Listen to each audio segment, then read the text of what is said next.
Bon, eh bien, bonjour à tous. Merci de votre présence. Moi, très heureux de vous accueillir. Donc, moi, je m'appelle Fabrice et donc je suis fondateur de Vino Virtual. C'est une plateforme d'affaires qui aide les producteurs et les acheteurs à se rencontrer à distance, là, en gagnant du temps et en optimisant leur temps de prospection. Voilà, je suis accompagné aujourd'hui de Mignon Yu et de Alexandre Souzy, que je laisse se présenter tout de suite. Je vous laisse la parole. Vas-y, Ok, Mignon. vas-y Alex. Toi ou moi d'abord? Vas-y, Alex. Vas-y, vas-y. Bonjour à tous, Alexandre Souzy. Je suis basé à Chine, à Shanghai depuis bientôt 10 ans. Voilà, j'ai un parcours plutôt technique où j'avais étudié justement la viticulture œnologie. J'avais travaillé dans un domaine viticole en Provence, où je viens, dans le Var, pendant 2 ans. J'ai repris mes études, notamment avec le master de l'OIV, dont Fabrice Moll vient aussi. Pendant cette année où j'ai pu faire un parcours international autour de 26 pays, j'ai choisi d'atterrir en Chine et j'ai pu justement, à l'époque, en janvier 2013, attaquer un poste aux achats de Carrefour en Chine, entreprise que j'ai occupée, dont j'ai occupé 2 postes pendant 6 ans et demi. Voilà, toujours basé à Shanghai, donc un poste d'acheteur, puis ensuite un poste de responsable export sur la zone Asie. Donc j'ai toujours aujourd'hui un poste responsable Asie pour une entreprise chilienne. J'ai voulu voir un petit peu quelles étaient les méthodes utilisées par les entreprises du Nouveau Monde pour pouvoir développer certains marchés.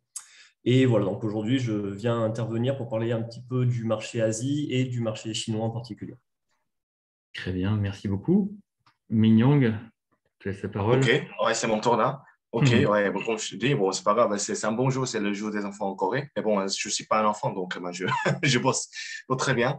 Là, je suis mignon, je suis basé en Corée, mais normalement, je suis basé en Asie, notamment en Chine aussi, mais maintenant, mais comme à cause de Covid, bon, ça fait quand même un bon moment que je n'ai pas pu faire de déplacement en Chine. Mais là, ça fait 15e année que je travaille dans le vin en Asie. Et 7e année dans l'événementiel du vin, donc au salon du vin. Donc là, depuis déjà 2 ans, on commence aussi à faire des salons en ligne. Notamment aussi, on recommence à faire un peu salon physique. Donc on fait ça en Chine continentale, en Corée, et on prévoit aussi de faire peut-être au Vietnam, au Singapour dans les prochaines années. Donc, mais bon, donc, il y a aussi les salons en ligne. Donc, voilà, de toute façon, on va Très bien. reparler de ça un peu plus tard, voilà, si Absolument, on me pose des questions, hein. absolument. Bien, bien. Mais je reprends la parole, voilà, pour eh bien, vous présenter notre webinaire. Donc, je ne sais pas si vous voyez mon écran. On va décaler On va mettre ça. le deuxième écran. C'est bon.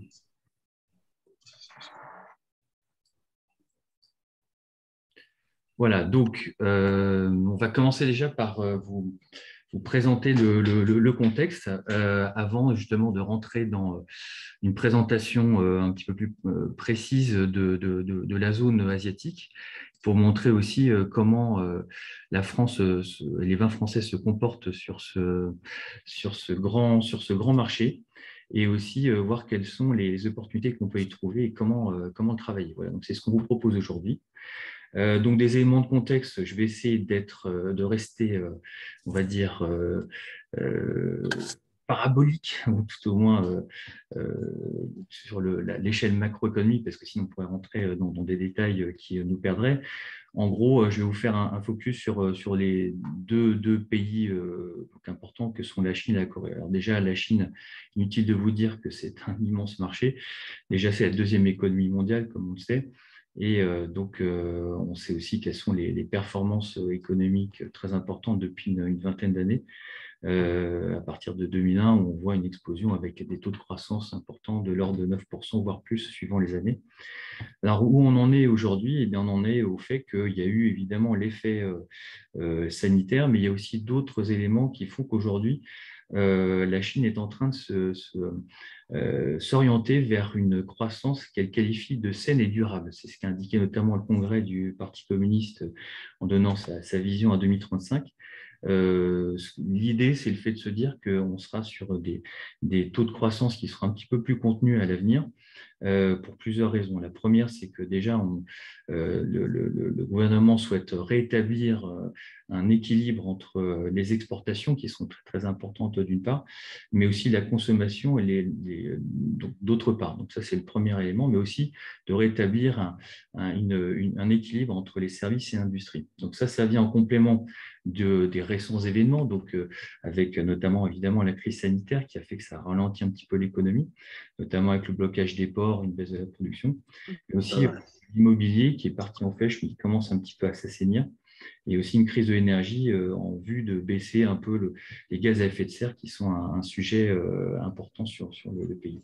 Donc en gros, voilà, on va dire qu'on était sur des forts taux de croissance et aujourd'hui, on est plutôt sur une logique d'être, on va dire, plus contenu, mais durable. Voilà. Donc là, le FMI table notamment sur cette année sur un taux de croissance de 4,8%. Alors, ça paraît faible quand on connaît des taux de croissance de 9, mais quand on connaît nous les nôtres, c'est évidemment encore très, très important au vu notamment de la population qui est absolument gigantesque, puisqu'il y a plus d'1,3 milliard habitants sur ce pays. Voilà, donc c'est ce que je voulais vous dire par rapport à la Chine, très brièvement, et aussi en ce qui concerne des éléments de cadrage concernant la Corée.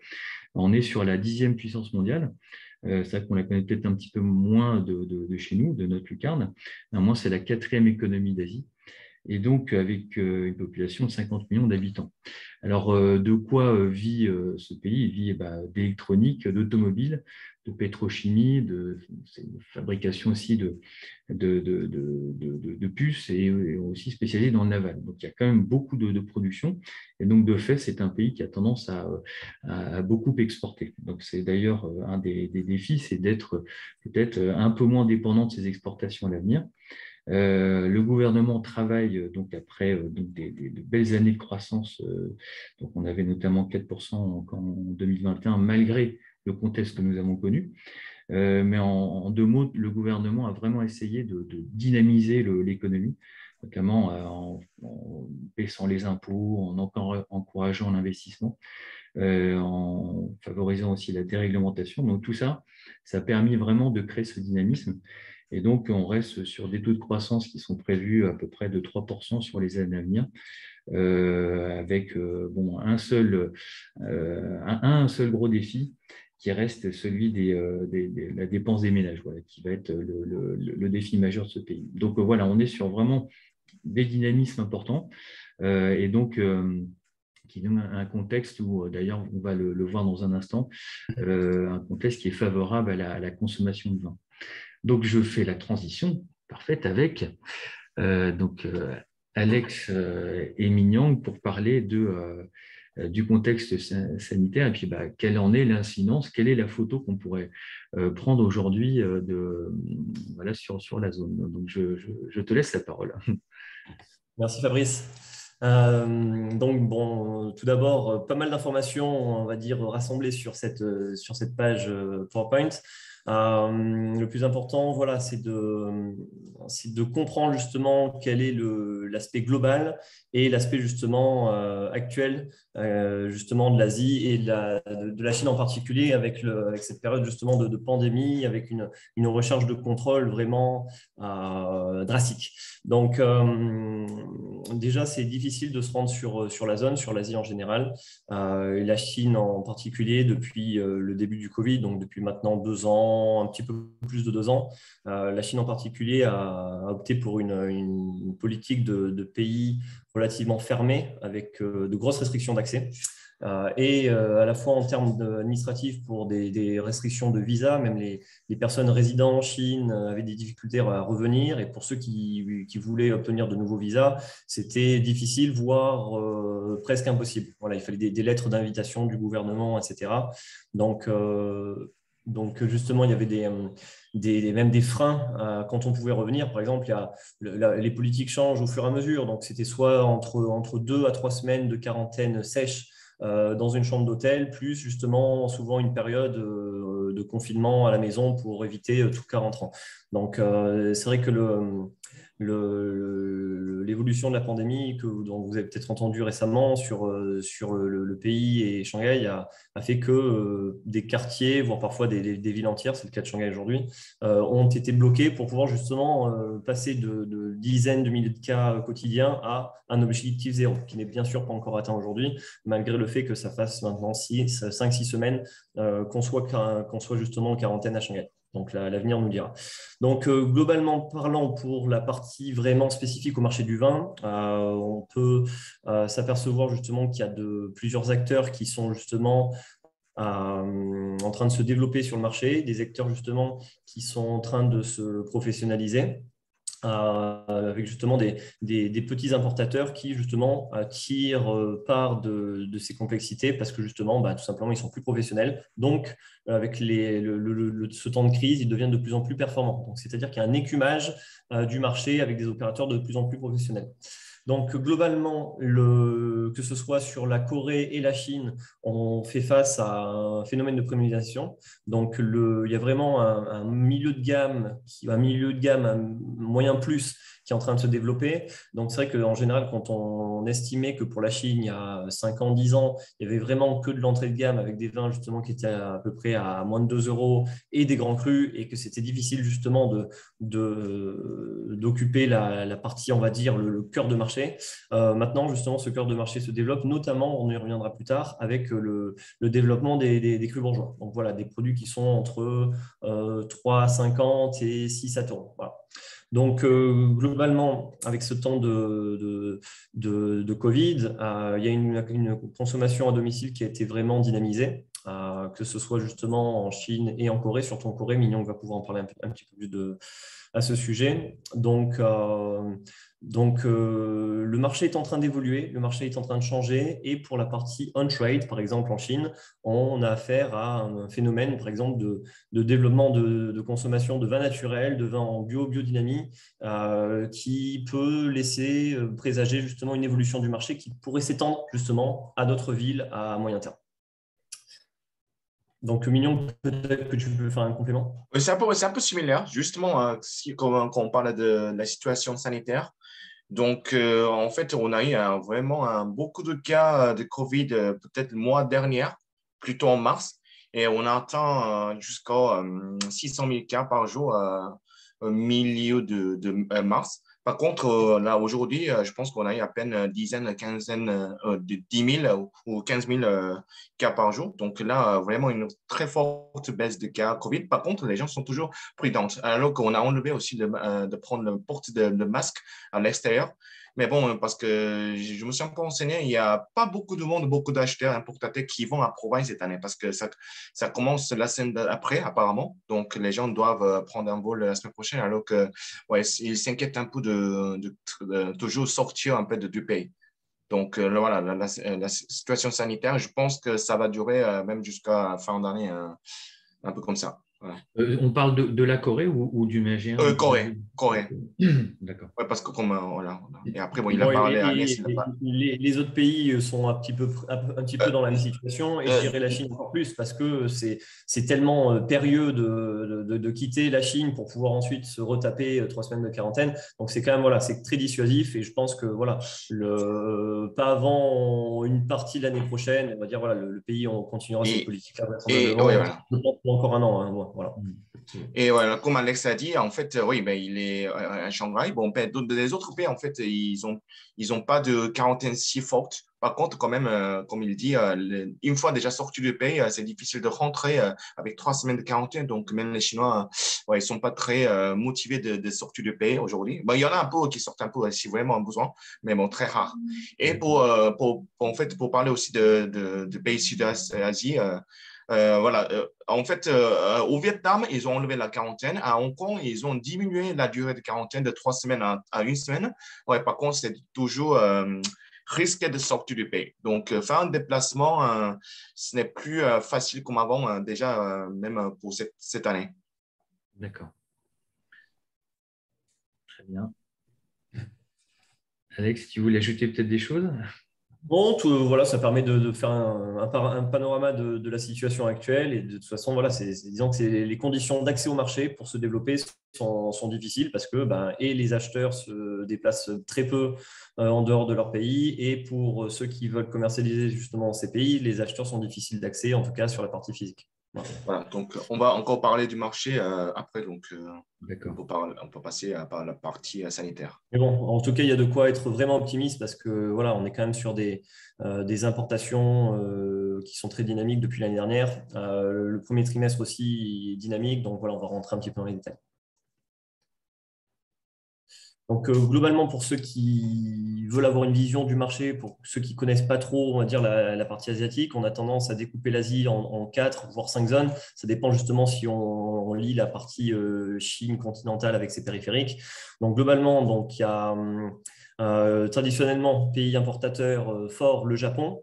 Japon qui est un pays d'importation considéré comme mature parce que justement, le Japon importe depuis longtemps des produits, sa consommation est relativement peu évolutive.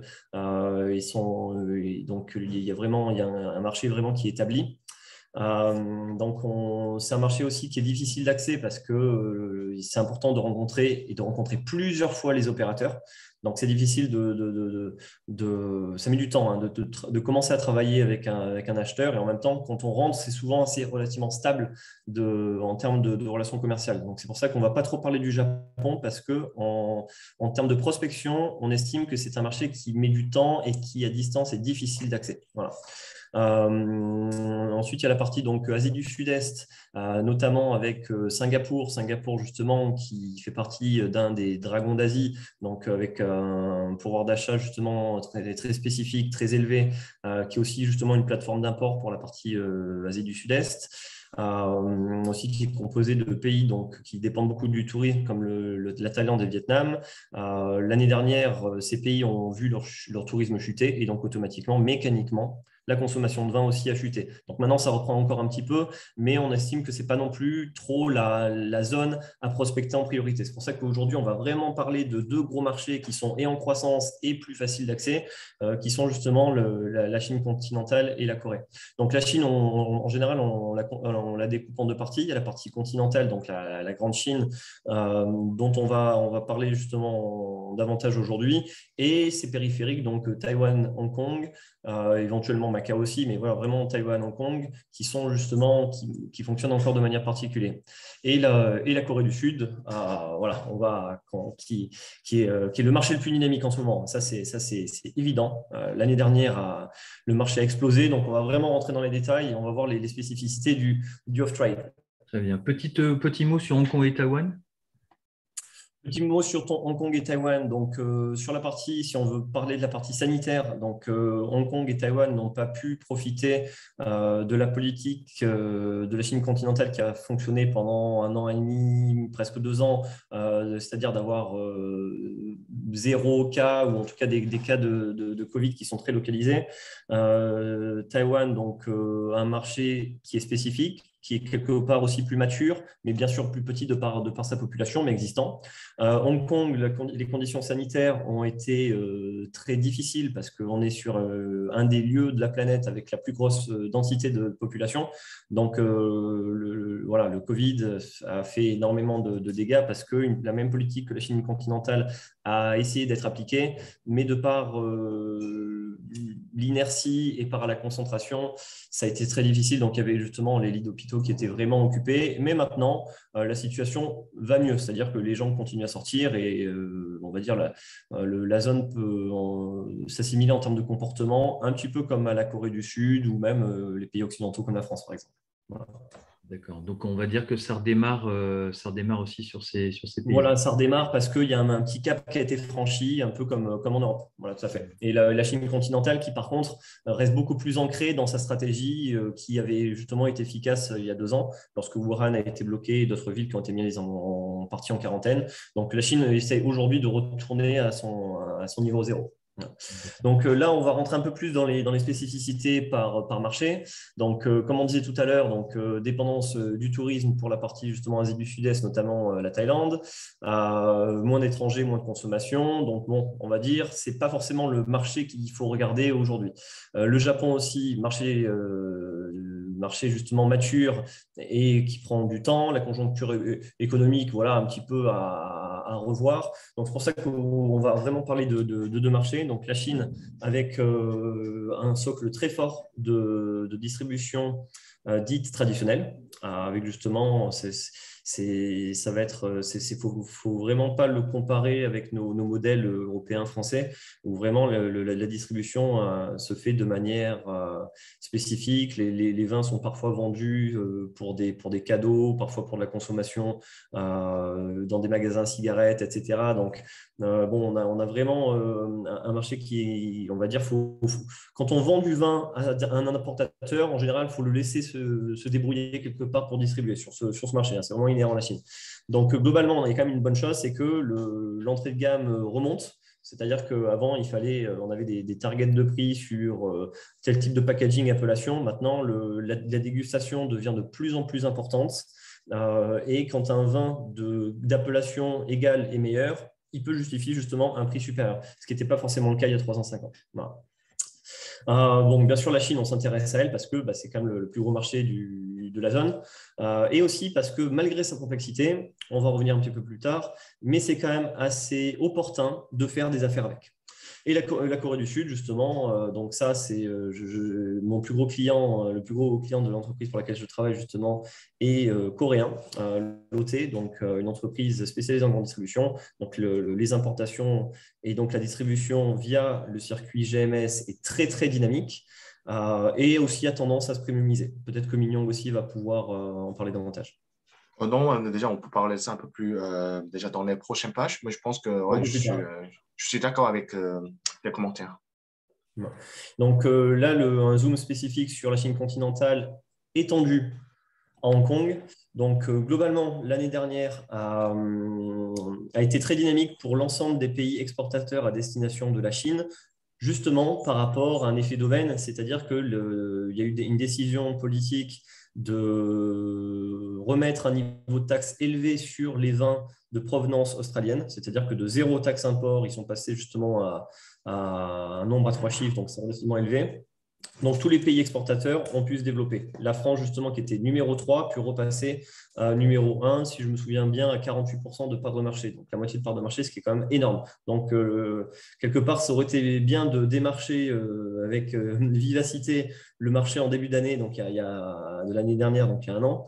Bon, maintenant, il y a toujours des opportunités, il y a toujours des demandes. La consommation continue à se développer. Il y a une hausse des vins, on va dire, plus premium et des vins différenciants type biodynamique, naturel, qui en progression. Et pour la partie Hong Kong, donc, comme on disait, la situation sanitaire était difficile. Maintenant, la vie reprend et Hong Kong, qui est quand même une plaque tournante des importations et notamment des importations de vins haut de gamme, redevient justement un marché intéressant à prospecter. Donc, globalement, en termes de produits, il y a une demande qui est constante et même montante sur les produits du Languedoc, du Rhône, donc voilà, plutôt des vins du Sud sur un créneau qui est entre 2 et 6 euros. Bien sûr, ça peut aller encore plus haut hein, quand on parle justement d'appellations un peu plus valorisées, comme en préparant le meeting, on a parlé justement de Châteauneuf-du-Pape, donc bien sûr, on est à plus d'une dizaine d'euros. Ces produits justement sont recherchés. Après, il y a quand même une part de marché existante sur les vins de Bordeaux, même si justement le Bordeaux bashing a un petit peu existé, mais Bordeaux a toujours été présent sur la Chine, donc Bordeaux ne disparaîtra pas non plus.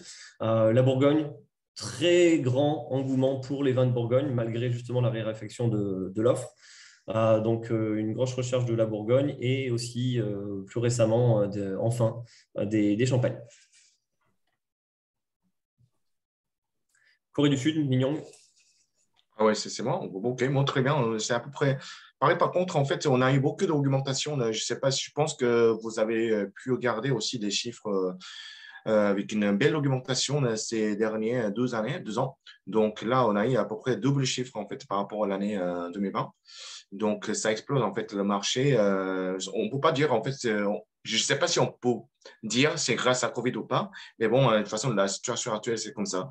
Donc, les vins recherchés sont un peu tous variés. Donc, déjà maintenant, s'il y a des bons produits, ça, en fait, il y a toujours de demandes. Donc, Côte-du-Rhône, comme Anès a dit, il y a aussi celui de un peu plus de 10 euros Châteauneuf du Pape, mais aussi il y a Nord-de-Rhône, Côte-du-Rhône, de Côte-Rôtie, Hermitage, Crozet Hermitage aussi, qui sont aussi très recherchés. Et aussi dans Languedoc, parce qu'il y a pas mal d'appellations. Voilà, donc, il y a Fitou, il y a Corbière, il y a aussi IGP. Donc, en fait, les vins variés sont toujours cherchés sur le marché, par le marché. Et les vins bordelais aussi, et ainsi que vin bourguignon, mais je vois qu'en fait, le prix était assez bien augmenté ces dernières années.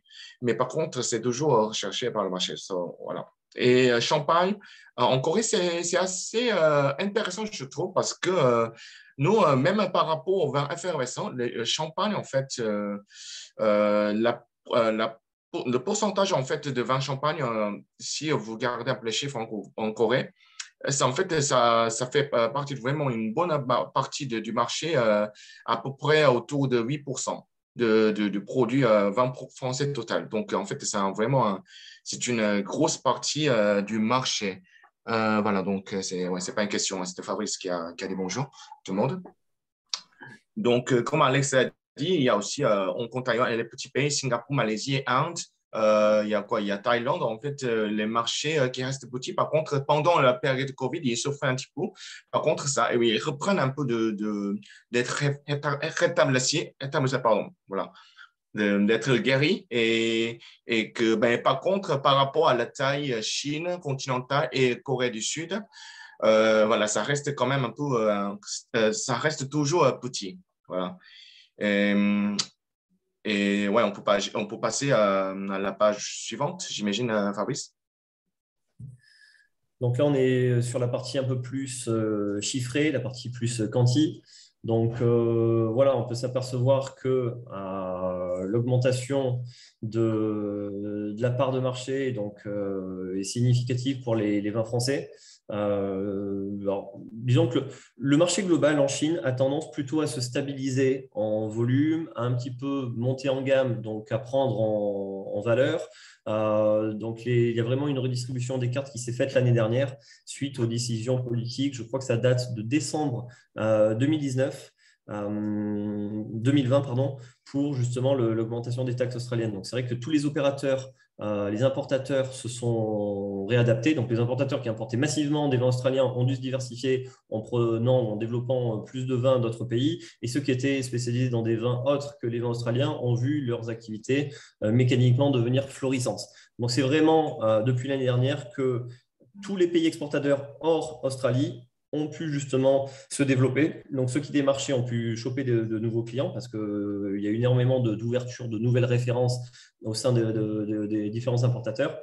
Donc, c'est vrai qu'on est quand même sur une mécanique où le marché, depuis un peu plus d'un an, est en train de vider les stocks parce qu'il y a quand même une inertie sur la Chine. Il y avait quand même énormément de stocks de vins australiens, que ce soit justement dans des sites de stockage d'importateurs, dans des sites de stockage de distributeurs, dans des rayons de supermarchés, même si forcément la grande distribution n'est pas forcément très développée en Chine, mais de toute façon, chez les détaillants, il y avait toujours du stock. Et en plus, dans les zones portuaires de Free Trade Zone, c'est-à-dire justement, il y avait des conteneurs qui étaient vacants, qui n'étaient pas encore dédouanés et qui ont été quand même dédouanés au fur et à mesure. Donc là, on est vraiment en train de voir le marché se purger en termes de vins australiens et se faire remplacer de toute façon par d'autres vins, donc des vins qui sont plutôt majoritairement des vins rouges, que ce soit du Nouveau Monde type Chili ou Argentine, même il y a une forte progression sur des vins d'Afrique du Sud, des États-Unis, mais aussi du Vieux Monde, le Vieux Monde avec l'Espagne, l'Italie et surtout la France en particulier. Donc on est vraiment sur une position des vins français qui fait que voilà, la France est redevenue largement numéro 1 avec plus du double que le numéro 2. Donc, c'est que le numéro 2, justement, qui est les vins chiliens. Donc, on est vraiment sur des vins avec davantage de valorisation. Donc, c'est vraiment une opportunité à saisir pour pouvoir justement placer des produits avec une meilleure valorisation que ce qui était possible de faire justement sur les dernières années. Donc là, c'est une tendance qui est actuelle, mais dont on peut laisser présager une bonne continuité sur les 2 prochaines années. Et pour ajouter pour un petit peu pour la Chine, en fait, c'est vrai qu'en fait, l'année dernière, et peut-être 2020, en fait, ils ont été un peu impactés, mais l'année dernière, en fait, et alors que pendant que peut-être le monde mondial, les autres pays, en fait, mondiaux, ont été, pendant que ces pays ont été un peu impacté. La Chine, non, pas trop d'impact, en fait, mauvais impact l'année dernière. Mais alors que déjà ces derniers temps, surtout au mois de mars, voilà, je vois qu'en fait, pas mal d'importateurs en fait, qui souffrent un peu à cause de restrictions, non seulement, notamment, bien sûr, que Shanghai a une longue quarantaine déjà, un peu plus d'un mois. Et ouais, Pékin, en fait, ça commencerait peut-être, ouais, pas sûr. Et Shenzhen qui a été aussi bloqué pendant un bon moment. Donc là, les gens commencent à en fait rétablir en fait petit à petit. Donc même à Tangjiwei, le plus gros salon en Chine qui a été repoussé, j'imagine que ça va être annulé, je pense, donc cette année. Et là, Certainement. mais tu penses aussi, hein, c'est ça? Ouais. Oui, c'est ça. Donc là, ça reprend. Donc ouais, c'est pas super positif. Par contre, en fait, comme il y a la taille du pays, la Chine, donc dès qu'il commence à rétablir, je pense que ouais, ça peut devenir comme avant. Donc, il n'y a pas trop d'inquiétude sur ça. Voilà. Mais disons que sur cette partie vraiment modification de la consommation sur la Chine, dès qu'il y a des confinements, les gens n'arrêtent pas de boire non plus, mais ils prennent une habitude un petit peu plus occidentale qui font qu'il y a des groupements d'achat qui se font par téléphone. Donc, c'est-à-dire que les gens utilisent des WeChat avec des groupes et ils vont appeler justement des distributeurs de vin pour pouvoir leur livrer, par exemple, 10-15 cartons de vin pour pouvoir faire une consommation à domicile. Donc, évidemment qu'il y a un petit peu moins de consommation que d'habitude à l'extérieur, mais je pense que ça va donner justement une opportunité à des consommateurs d'apprendre à consommer chez soi et de pousser, de dynamiser la consommation à domicile justement sur les prochains mois, les prochaines années. Donc, il y a cette partie-là. Et puis, dès qu'une ville réouvre en termes de vie, dès que la vie reprend habituellement, qu'est-ce que font les gens? Les gens qui ont été justement confinés pendant des semaines ont tendance à surconsommer sur les mois qui suivent. Donc, la période qui est un petit peu en difficulté automatiquement fera baisser la consommation actuelle, mais en tout cas rétablira un phénomène de compensation ultérieure et en même temps de nouvelles habitudes de consommation à domicile. Ok, très bien. Voilà. Pour la Corée, voilà, j'ai déjà parlé de ça, donc on a eu une belle augmentation de chiffres, déjà, non seulement par rapport à la forme français, en fait, par rapport au vin en général, hein. On a eu vraiment une nouvelle chiffre par rapport en volume et en valeur, voilà, c'est un peu moins de double. Donc là, et en fait, les vins demandés sont vraiment variés. Donc, il y a aussi le vin moins cher entre des gammes. Mais ce qui est intéressant, c'est que quand même récemment, il y a pas mal de demandes aussi pour les vins premiers un peu. Pas si autant que ça, mais en certains niveaux, les vins premiers qui marchent aussi. Donc, même la région, c'est très varié. Donc, peut-être dans le passé, les gens étaient concentrés sur les régions un peu majeures comme Bordeaux, il y a Bourgogne, il y a Côte-du-Rhône. Par contre, aujourd'hui, voilà, les gens sont très ouverts pour comme Languedoc et Vallée du Loire et même Alsace et même en Corse, en fait. Il y a quelques demandes par la Corse aussi, hein. Il y a même la Provence un peu, ouais, mais bon, voilà. Donc, on dirait presque toute la région française viticole. Voilà. Française, Ce que tu veux dire, c'est que c'est relativement ouvert sur l'ensemble des régions, sur le pays ensemble. l'ensemble des régions, c'est ça. Ouais, il y a beaucoup plus de diversité que ce qu'on pouvait avoir en termes de demande. La bouche est un peu sec. Ah. C'est ça. Très bien. Alors là, ce qu'on propose, c'est peut-être de vous expliquer un peu comment prospecter sur ces marchés vu la situation. On peut peut-être faire un point sur les salons. D'abord. Donc, vous avez commencé à l'évoquer l'un et l'autre. Comment vous voyez les choses de là-bas? Donc, au niveau des salons, disons que les salons physiques ont été massivement repoussés, voire annulés la plupart du temps. Donc, même certains salons locaux ont quand même tourné pendant plus d'un an et demi.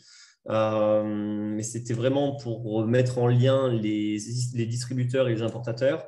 Tout ce qui est Vinexpo, ProWine a été impacté. Donc, ce sont tout simplement les professionnels du vin qui sont basés sur zone, basés en Chine, qui ont pu justement y assister. Donc, c'est quand même difficile. Hein. Je connais pas mal de monde, des amis, des amis de promotion de classe qui essaient de démarcher la Chine et qui cherchent à se développer sur le marché et qui avaient l'habitude de venir 1 à 2 fois par an sur le marché. Ben maintenant, c'est difficile et pour trouver de nouveaux acteurs et parfois la situation pré-Covid où ils avaient rencontré des acteurs, ben, le marché a parfois bougé parce que ces opérateurs ont mis un peu leur activité en stand-by, voire même se sont arrêtés, changé de modèle. Donc, c'est difficile en tout cas de prospecter aujourd'hui sur l'Asie, encore plus compliqué sur la Chine, de par les restrictions sanitaires donc, liées au déplacement, liées aux quarantaines, etc. Donc, c'est quand même difficile de prospecter physiquement. C'est pour ça que le online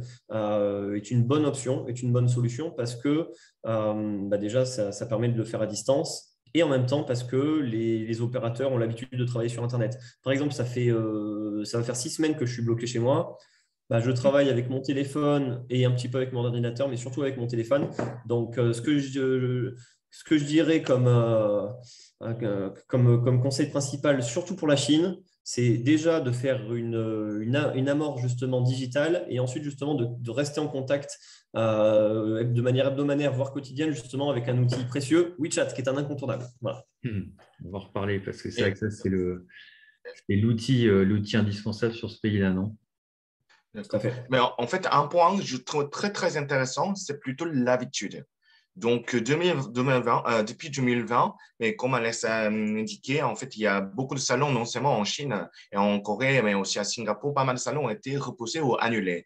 Donc, au début, en fait, les gens étaient un peu paniqués parce qu'il n'y avait plus de façon à développer leurs marques, leurs vins, en fait, en Asie. Mais alors qu'en fait, il y a aussi le modèle en ligne, il y a peut-être un modèle mixte entre en ligne et physique. Et après, bon, voilà. Et après, les gens, en fait, faisant un peu d'essais, de participer. Après, ils trouvent qu'en fait, ça assez intéressant. Donc là, aujourd'hui, comme j'avais dit tout à l'heure, et même cette année, on a plus de 40 ans en Corée du Sud, les gens hésitent toujours d'aller au Provine. Et alors que pendant 2 ans d'absence de ce gros salon, et alors que les gens vraiment trouvent que c'est pas si forcément nécessaire d'y aller. Parce que déjà, ils sont habitués de communiquer voilà, sur de mobile, téléphone portable et sur l'ordinateur, sur façon un peu en ligne. Donc, s'il n'y a pas vraiment un besoin très fort, en fait, les gens ne trouvent pas de motivation nécessaire d'y aller. Donc là, c'est plutôt la question de l'habitude. Je parle aussi, il a parlé de la Chine, je parle de la Corée, mais aussi c'est pareil parce qu'on compare toujours avec quelques mille importateurs asiatiques, donc Singapour, Vietnam. Chaque fois qu'on parle de ça, bon, les gens sont en fait concentrés sur la zone locale. Donc, les gens n'ont pas trop l'intention de sortir du pays en fait pour aller participer au salon physique aujourd'hui, même s'il s'agit d'un gros salon comme Provine. Donc là, donc c'est pour ça qu'en fait, comme dit, il y a l'économie de frais, il y a aussi l'efficacité. Donc les gens sont vraiment habitués de passer par ces méthodes digitales aujourd'hui. D'accord. Alors ça, c'est vrai que, bon, j'en ai pas parlé, mais Mingyong le présente très bien la situation. Et moi, en tout cas, de ce que j'ai ressenti, je travaille avec 4 du top 10 des importateurs coréens. Et la semaine dernière, mon responsable m'a demandé d'organiser des rencontres pour ceux qui allaient se déplacer sur Provine. Donc, j'ai contacté mes 4 clients, qui sont des opérateurs majeurs du marché, pour leur dire, tiens, bon, qui de vos équipes va se déplacer sur Provine? Est-ce que c'est possible d'organiser un rendez-vous? Résultat, 0. Voilà. Aucun des 4 importateurs qui font partie du top 10 des importateurs ne se rendent sur Provine. Donc, je pensais que ça allait être un petit peu impactant, mais finalement, ça l'est totalement. Donc, je pense que même si c'est plus facile aujourd'hui de se déplacer pour faire le trajet Europe-Corée, ça rentre un petit peu dans les habitudes où finalement, le monde du digital a fait que les gens continuent à discuter, à faire leur suivi à distance. D'accord. Donc, en fait, c'est la raison pour laquelle, comme vous l'évoquez, donc, hormis les salons et le digital, si on n'a pas une présence locale, enfin, les possibilités d'accès au marché sont en fait réduites. Voilà, donc ouais, de toute façon, c'est vraiment une question de futur. Donc, on peut toujours, c'est difficile de prévoir des choses parce que même Covid, ça n'a pas été prévu du tout. Ouais, par contre, aujourd'hui, la situation après, c'est que vraiment, les gens trouvent vraiment l'habitude, l'efficacité aussi les frais. Parce qu'en fait, les frais, je parle aussi du temps et de l'argent parce que il y a les frais, en fait, de l'argent et financièrement. Donc, il y a ça. Mais plus, ouais, ben, en fait, chaque fois qu'ils font un déplacement de l'Asie, il faut compter au moins une semaine parce que 3 jours de salon, il y a des heures, de bonnes dizaines d'heures pour prendre le vol et aussi de faire un déplacement. Ouais, en plus, par exemple, Provence, c'est pas à la capitale, c'est pas Berlin. Donc, il faut qu'il change en fait de vol ou de prendre un train pour aller à Düsseldorf. Donc, voilà, il trouve ça un peu moins efficace, un peu fatigant aussi parfois. Bon, parfois, hein, bon, je dis Donc, pas tout peut-être le temps, mais bon. brièvement, vous voyez donc justement le budget là qu'il faut à peu près considérer pour accéder à ces marchés. Bon, évidemment, c'est variable, mais en gros, là, c'est une moyenne. C'est vrai que ça fait des frais tout de suite qui peuvent grimper. Donc, comme vous le voyez là, on est sur des coûts comme tout coût de grand export, hein. C'est sûr que ceux-là sont importants. Vous voulez peut-être ajouter quelque chose à ce sujet ou... Bah, Oui, bah, ouais, bah, oui. Vas-y, Mignon. Non, non, je voulais juste vous donner un exemple parce qu'en fait, j'ai fait un appel avec un importateur qui va aller à Provence cette fois-ci. Mais bon, en fait, elle dit que il y a, en fait, sa sœur sa fille en fait qui a eu le Covid, donc elle veut vraiment pas y aller. Par contre, ouais, elle a déjà bloqué ça, donc elle dit que bon, déjà à partir de l'année prochaine, même si la société doit y aller, elle va envoyer peut-être un son staff d'y aller. Donc voilà, elle dit qu'en fait, c'est pas seulement la question du coût, c'est plutôt le coût, au lieu de coût financier, en fait, elle s'inquiète, c'est plutôt la durée, c'est le temps, parce qu'elle doit être absente au moins pendant une semaine, et alors qu'elle s'inquiète aussi de sa famille plus tard. Donc, c'est pour ça qu'elle préfère, si possible, de peut-être de faire rendez-vous en ligne, un peu de parler ça par échange sur le téléphone, si possible. Voilà. C'est un peu ça, doucement, hein. C'est juste un exemple. D'accord. Juste pour conclure aussi sur la partie donc coût, on a quand même un peu minoré les coûts parce que maintenant, quand on voit le prix des billets d'avion pour se déplacer sur zone, bon, c'est vrai qu'à 2 000 € l'aller-retour, on va dire, on y allait assez avec modération parce que c'est quand même, voilà, les coûts ont tendance à augmenter. Bah, tout simplement, la réflexion justement du flux aérien fait que les opérateurs, les compagnies augmentent leurs tarifs pour compenser et aussi avec l'augmentation du prix de l'essence, du kérosène. Lié avec justement la guerre en Ukraine. Voilà, tout ça fait que ça a tendance à augmenter de manière drastique. Aussi, comme Mignon dit, c'est vrai qu'il y a un aspect un petit peu appréhension au déplacement. Donc, si les Coréens font ça, en Chine, c'est encore pire, parce que les Chinois ont tout simplement une peur permanente du virus, même si justement aujourd'hui on est sur des variants qui ne tuent à peu près plus et dont les symptômes sont limités, mais il y a une peur qui est ambiante qui est parfois pour nous Européens difficile à comprendre, mais existante. Voilà. D'accord.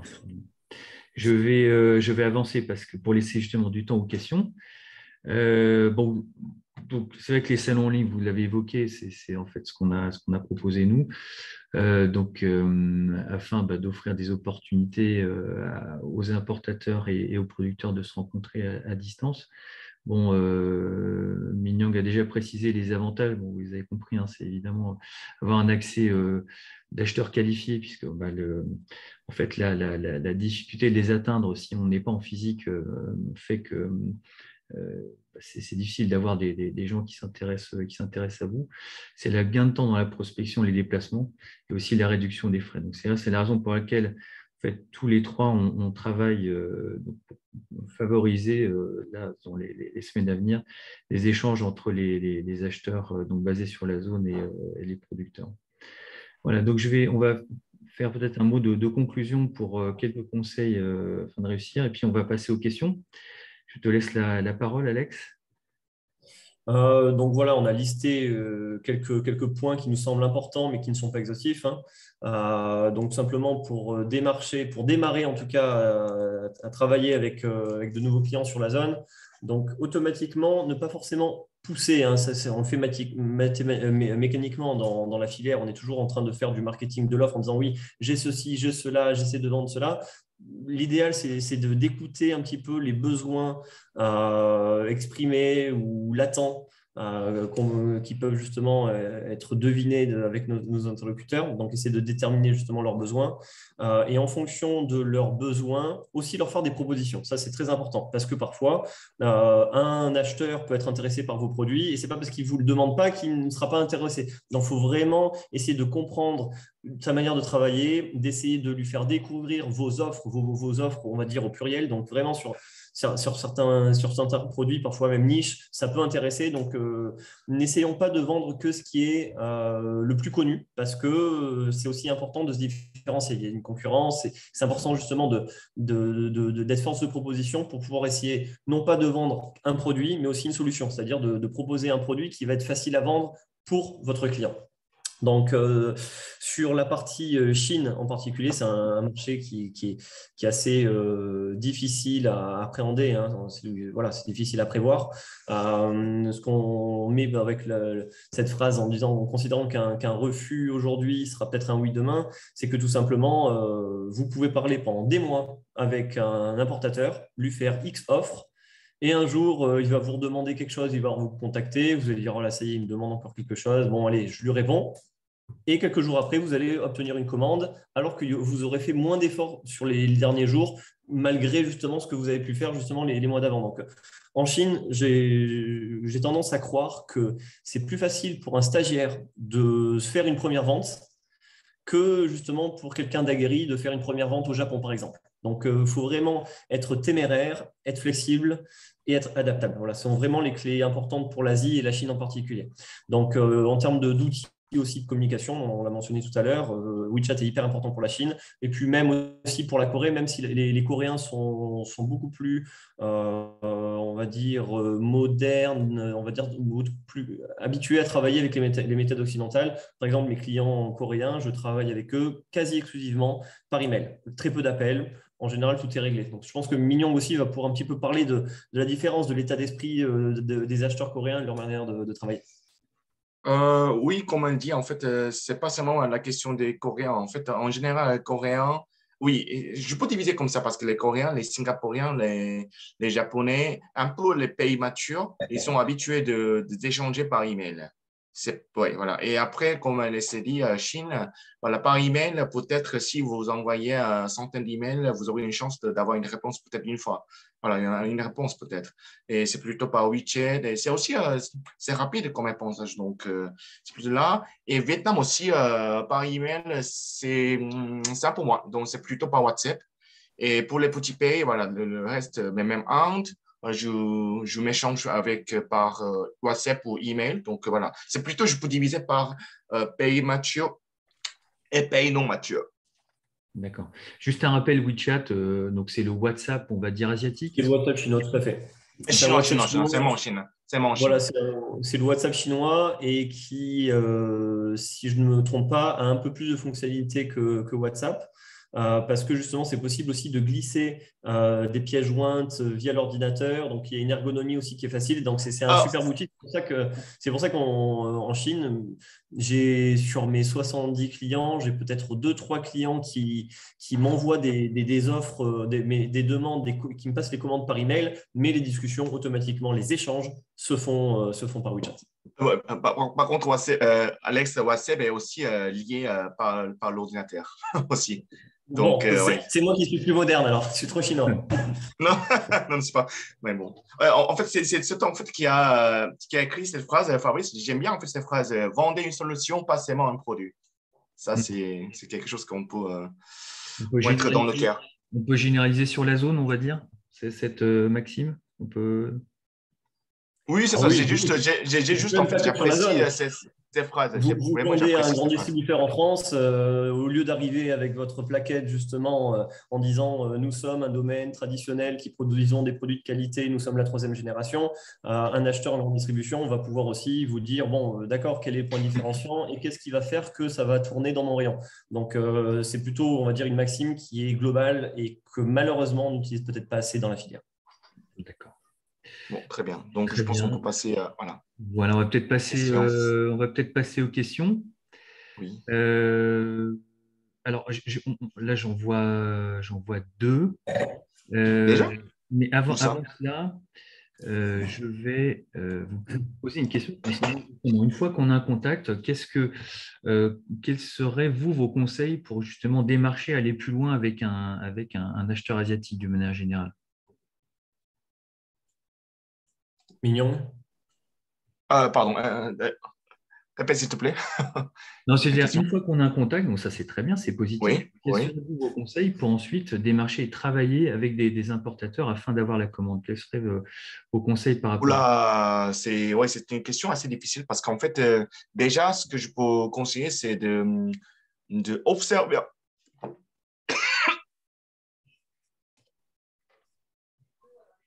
Excusez-moi, j'ai pas eu de Covid, donc c'est pas ça. J'espère que ce n'est pas Justement, ma hein. question. Je tousse. Non, je tousse, oui, c'est ça. La question, oui, c'est ça. Donc, ça, déjà, c'est toujours mieux d'observer en fait le profil de chacun. Donc, si, par exemple, un tel importateur, si, en fait, il faut aussi savoir ce qu'il demande exactement. S'il demande un produit, s'il demande une histoire, s'il demande une histoire pour la vente, et il faut aussi voir la chaîne des ventes. Donc, par exemple, s'ils vont aux grandes distributions, donc, même si en fait vous produisez beaucoup de volume, ça, s'il s'agit d'un petit importateur, bien sûr que vous ne pourrez pas demander attendre en fait un gros volume. Ça, il faudrait que vous sachiez. Par contre, si vous demandez toujours un gros volume, vous poussiez trop, bien sûr que l'importateur il ne serait pas trop apprécié. Donc, ce qui est important, c'est aussi d'essayer de communiquer un maximum pour avoir maximum d'informations par cet importateur. Mais aussi, il faut aussi parler de plusieurs éléments. Donc là, et après ça, si une fois que vous construisez une relation avec l'importateur, ça, en fait, vous pouvez parler de tout. Vous pouvez parler de l'histoire, tout ça, et vous allez voir en fait ce qu'il demande comme médaille ou de prix, tout ça. Donc là, déjà, construire une relation, je dirais, c'est vraiment un conseil pour avoir un résultat. Parce que déjà, au début, si vous n'êtes pas chez Romane Conti, si vous dites, ah, en fait, c'est un très bon domaine dont on produit très bon vin. Donc là, j'aimerais bien vous présenter nos vins. Mais alors que vous imaginez n'importe terre reçoit combien d'emails par jour? Vous pouvez imaginer au moins une centaine par producteur. Donc là, normalement, vous serez à un de juste ces cas. Donc, ce que vous devriez vraiment approcher, c'est de vraiment construire une relation assez proche. Et c'est pour ça qu'en fait, déjà, donc il y a deux façons. C'est en fait déjà de rencontrer face à face. Et alors qu'aujourd'hui, ce serait un peu difficile, comme Fabrice et Alex ont indiqué. Mais alors que déjà, même rendez-vous en ligne, vous pouvez rencontrer même en ligne, sur écran, donc face à face, et que vous pourriez commencer à avoir une relation avec l'importateur.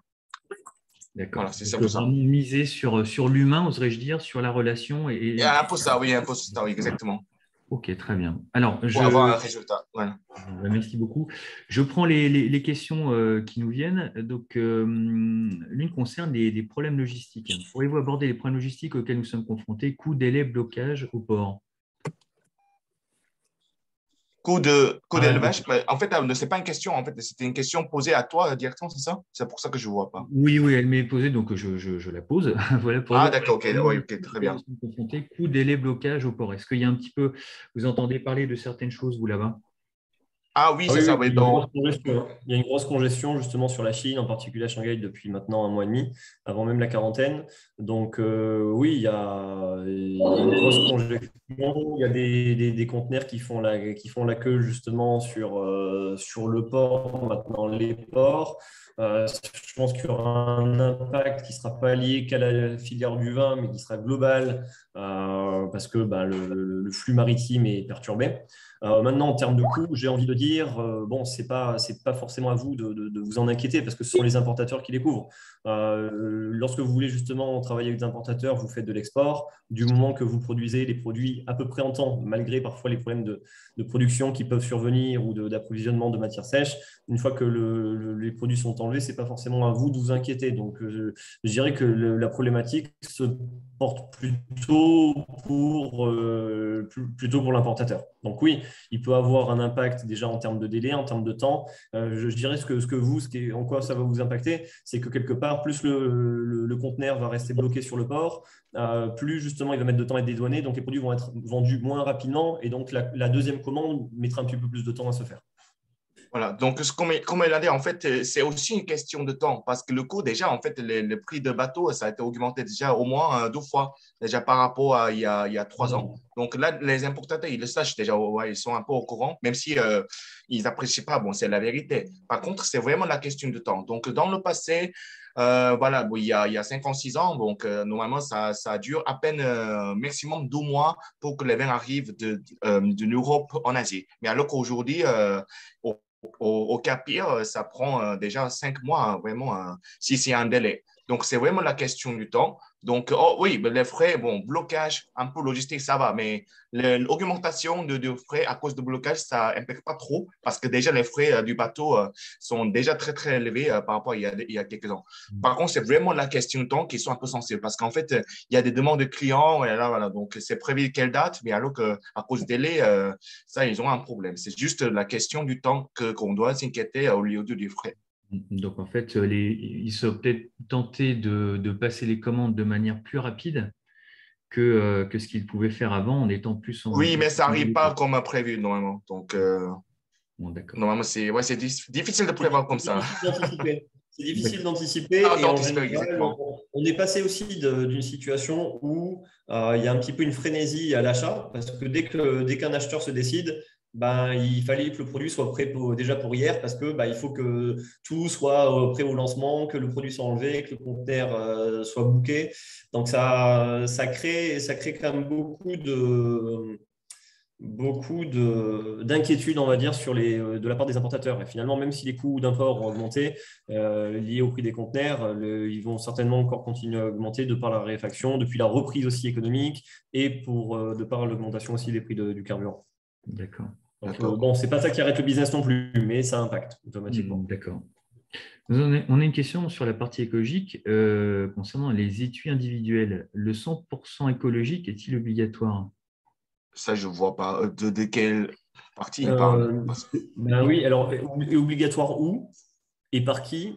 Comment? Le 100% écologique, jamais entendu parler. Donc, ouais, disons que si on a un étui, donc évidemment, il peut y avoir un impact dans l'esprit au niveau des émissions.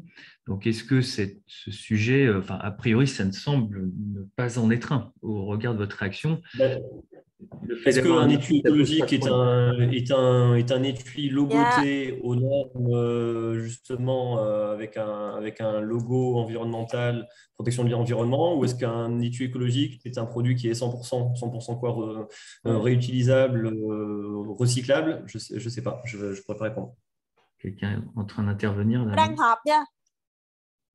Non, c'est plutôt au contraire parce que si c'est 100% écologique, ça peut être en fait, ça pourrait être refusé par les douanes. Donc c'est plutôt au contraire, mais bon, j'ai jamais entendu parler qu'il est obligatoire. Ouais, peut-être je sais pas, dans quel pays, parce que si vous pouviez un peu préciser un peu plus, s'il vous plaît, parce que… Ça demanderait de précision justement sur qu'est-ce qu'on appelle 100% écologique. Écologique par quoi? De par la définition Oui, parce que générale, obligatoire écologique… écologique, est-ce que c'est justement recyclable ou est-ce que c'est logoté? Bon, voilà, il y a beaucoup oui, ce n'est de pas un sujet. D'accord. On a une question. Mais bon, la personne, Véronique, qui pourra justement reformuler sa question pour lui répondre ultérieurement. D'accord, ok. Bon. Ok, Fabrice. Concernant la Corée du Sud, quelles sont les raisons qui expliquent les fortes progressions sur le marché? Quelles sont les raisons, comment? Qui expliquent les fortes progressions du marché du vin en Corée. Ah, d'accord. Oui, oui, c'est pour ça qu'on fait, j'ai dit tout à l'heure. Ça, je ne sais pas si on peut dire c'est grâce à Covid ou pas. Mais en fait, ce qui est un bon signe, c'est que la consommation de génération est un peu changée. Ça veut dire qu'en fait, les jeunes, en fait, normalement, ils ne buvaient pas du vin dans le passé. Mais alors, grâce au Covid, en fait, voilà, ils sont un peu bloqués chez eux. Et bon, ils deviennent un peu avoir l'habitude de consommer du vin à la maison, tranquillement, avec des amis un peu, voilà, parce qu'en fait, ils étaient impossible de sortir tard, voilà, avec des amis. Donc là, plutôt, la consommation de mode a été un peu changée, je dirais. Donc ça, Et surtout, c'est pour ça que surtout le marché off-trade, donc dans les supermarchés, dans les magasins du vin, et ça, bon, on a eu beaucoup de nouveaux magasins du vin en fait, qui ont été créés déjà ces derniers 2 ans, et parce qu'en fait, les gens ils ont été habitués de consommer du vin un peu à la maison. Et alors qu'aujourd'hui, ce qu'on voit, la question, c'est qu'est-ce que maintenant, la restriction et confinement sont finis et alors que les gens vont continuer à consommer en fait du vin. Et alors que jusqu'à maintenant, ça maintient. Intéressant.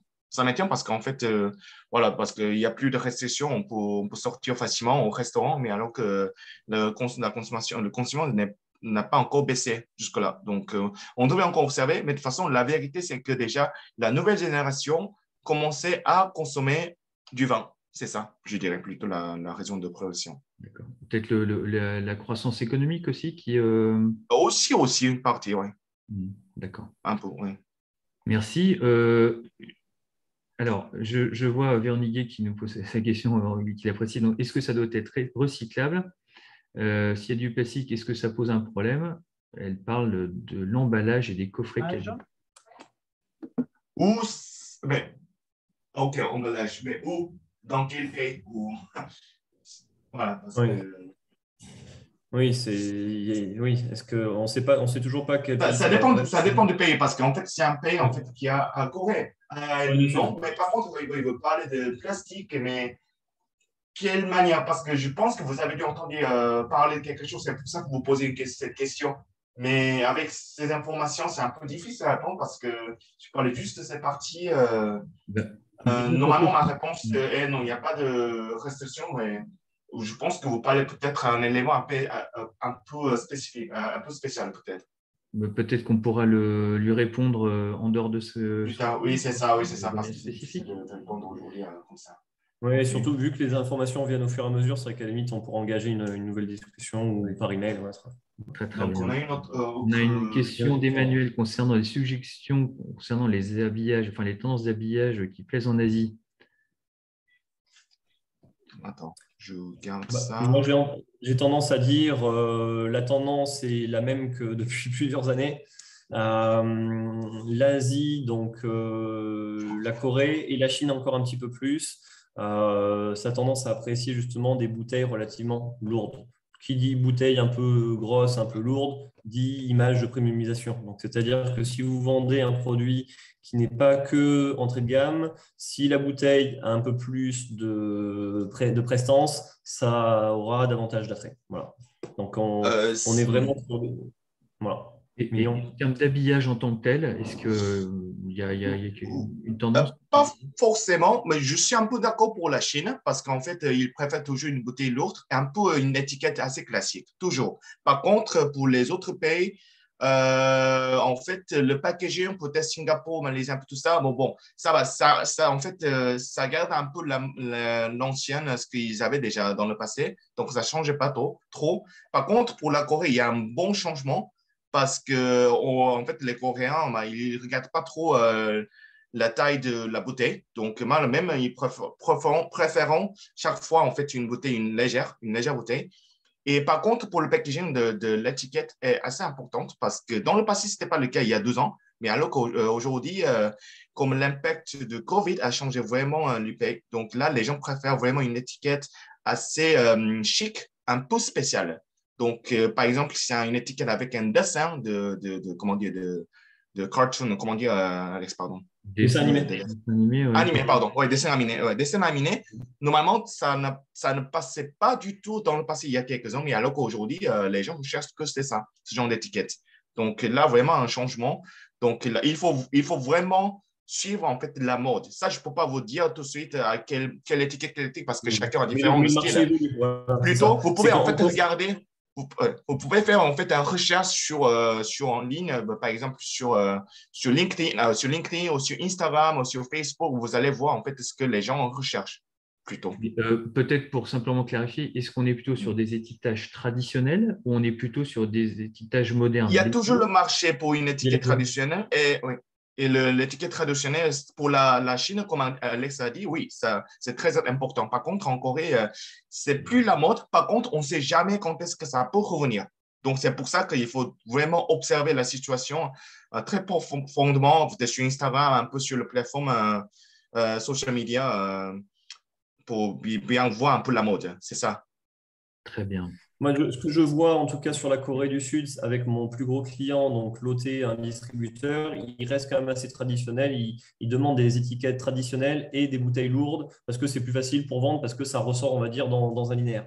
Mais par contre, bien sûr, il y a quand même une tendance significative au vin naturel en Corée du Sud. Donc à ce moment-là, la taille de la bouteille n'est pas vraiment significative et en tout cas l'illustration qui devient mature.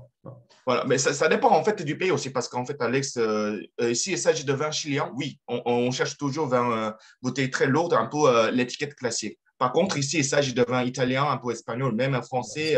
Ça dépend de région aussi. Si il s'agit de région bordelaise, ouais, peut-être il cherche un peu l'étiquette classique. Mais si c'est vraiment Alsace ou Loire ou Languedoc, ils cherchent plutôt une étiquette un peu spéciale. C'est pour ça qu'en fait, je vous conseille de regarder sur Instagram ou sur Facebook pour bien suivre en fait la mode, ce que les gens recherchent. C'est mieux en fait.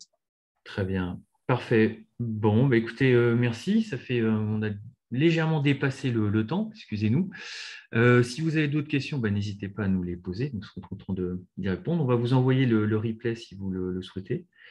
Et également, on vous proposera quelque chose en plus dans ce mail. Voilà. Bah, merci encore pour tous. Merci pour votre participation. À très bientôt et n'hésitez pas si vous avez des questions encore. Merci. Merci. Merci, au revoir. Au revoir.